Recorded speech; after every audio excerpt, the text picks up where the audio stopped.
Guys, बचपन में हम सबको हॉरर स्टोरीज सुनने का और हॉरर गेम्स को खेलने का बहुत शौक होता है। और कुछ बच्चे तो ऐसे भी होते हैं जिन्हें कभी भी इन चीजों से डर ही नहीं लगता। और प्रॉब्लम तभी हो जाती है क्योंकि वो जानबूझकर कुछ ऐसी हरकतें करने लगते हैं जो इस स्टोरी में 3 बच्चों ने किया, जिसे जानने के बाद आपका दिमाग फट जाएगा। लेकिन वो जानने से पहले, हेलो गाइस, मेरा नाम है अविनाश कुमार और आप देख हॉरर स्टोरीज। एक बार की बात है, एक गांव में 3 दोस्त हुआ करते थे, अर्जुन, रानी और समीर। इनके गांव के पास एक बड़ी हवेली हुआ करती थी जो कि बहुत पुराने समय से थी। ये तीनों हमेशा ही कुछ ना कुछ ऐसा ढूंढते रहते थे जो एडवेंचरस हो, जो बहुत ही चिलिंग हो, जो उन्हें किक दे। एक दिन उन्होंने जब पुरानी कहानियां सुनी कि ब्लडी मैरी नाम का एक गेम है जिसमें अगर आप मिरर में देख के आधी रात में अंधेरे में उसे बुलाते हो तो वो आ जाती है। तो उन्होंने सोचा कि क्यों ना इस गेम को ट्राई किया जाए और देखा जाए कि ब्लडी मैरी सच में आती भी है या नहीं। लेकिन गेम को स्टार्ट करने से पहले अर्जुन की थोड़ी सी फट जाती है और वो कहता है कि यार, अगर ब्लडी मैरी सही में आ गई तो। रानी बोलती है कि देखते हैं क्या होता है, क्योंकि मैंने तो सुना है कि मिरर के सामने हमें 3 बार उसका नाम बोलना है। और ये बोलते ही वो आ जाती है। Bloody Mary, Bloody Mary, Bloody Mary।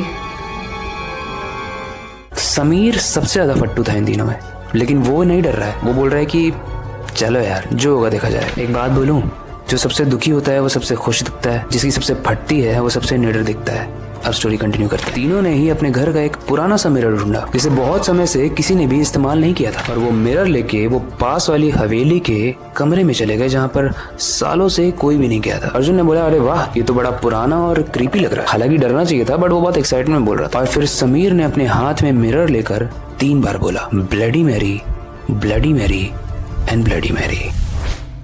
कुछ देर तक तो कुछ नहीं हुआ, लेकिन फिर अचानक से ठंडी हवा चलती है। रानी का चेहरा पीला पड़ गया और वो डर के मारे सोफे के पीछे छिप गई। रानी ने काफी डर के साथ कहा, क्या ये सब सही में हो रहा है? समीर ने बोला, कुछ नहीं है, ठंडी हवा है, बस अपने माइंड को कंट्रोल करो। और जैसे ही समीर ये कहता है, मिरर में कुछ क्रैक्स पड़ते हैं और वहाँ पर कुछ अजीब सा दिखाई देने लगता है। उन्हें दिखता है एक चेहरा जिसके पूरे फेस से खून टपक रहा था और धीरे धीरे वो चेहरा उनके सामने आने लगता है शीशे में और क्लियर होने लगता है। अर्जुन ही देख के काफी डर जाता है। वो बोलता है, ये क्या हो रहा है? गाइस, इन तीनों की फट चुकी थी। अर्जुन शॉक था, रानी रो रही थी और समीर का चेहरा तो पूरा पेल पड़ गया था। उसके चेहरे का रंग ही उड़ गया था। मिरर में लाल आंखें थी जो उन्हें घूर रही थी। तभी एक भयंकर आवाज सुनाई दी, तुम दोनों ने मुझे बुलाया है, तुम शायद मरना चाहते हो तभी मुझे बुलाया है, अब तुम्हारा समय आ गया है। और फिर उनके सामने एक खून से लिपटा हुआ हाथ देकर फेंक दिया और अपने दोस्त का हाथ पकड़कर भागने लगा। लेकिन भागकर जैसे ही वो दरवाजे के सामने पहुंचते हैं, वो देखते हैं कि वो दरवाजा तो पूरा लॉक है।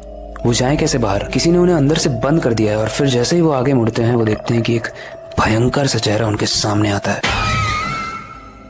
और पीछे से आवाज आती है कि तुम्हें अपनी जिंदगी से भी बहुत ज्यादा एडवेंचरस चीज की जरूरत थी ना, मैं देती हूँ तुम्हें, मौत। उन्होंने जब मिरर में देखा तो उनके चेहरे खून से ढके हुए दिखे। उस वक्त उन्हें समझ में आया कि ये सच में कोई मजाक नहीं था। उनके सारे सपने, उनकी सारी खुशियां अब बस एक खौफ का शिकस्त बन चुकी थी। और जस्ट बिकॉज कि वो इन चीजों पे बिलीव नहीं करते थे और वो गेम को टेस्ट करने आए, उस गेम ने उस रात उनकी जिंदगी की आखिरी रात बना दी।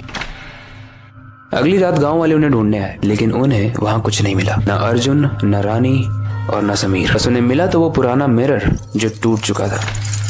गाइस, ब्लडी मैरी के बारे में ऐसा माना जाता है कि जो भी उसे बुलाता है वो आती तो है, लेकिन अपने साथ उसे ले जाती है। जानते हो कहाँ पे? उसी मिरर में जिस मिरर से वो वापस आई थी। तो हो सकता है सब लोग अपने घर से मिरर्स लाए थे और वो तीनों ही अब मिरर के अंदर कैद हो गए हों।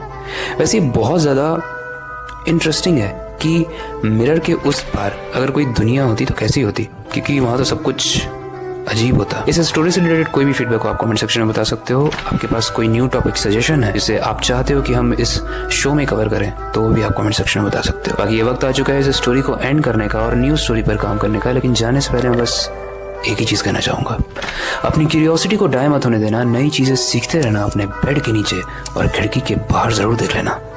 मिलते हैं अगली वीडियो में।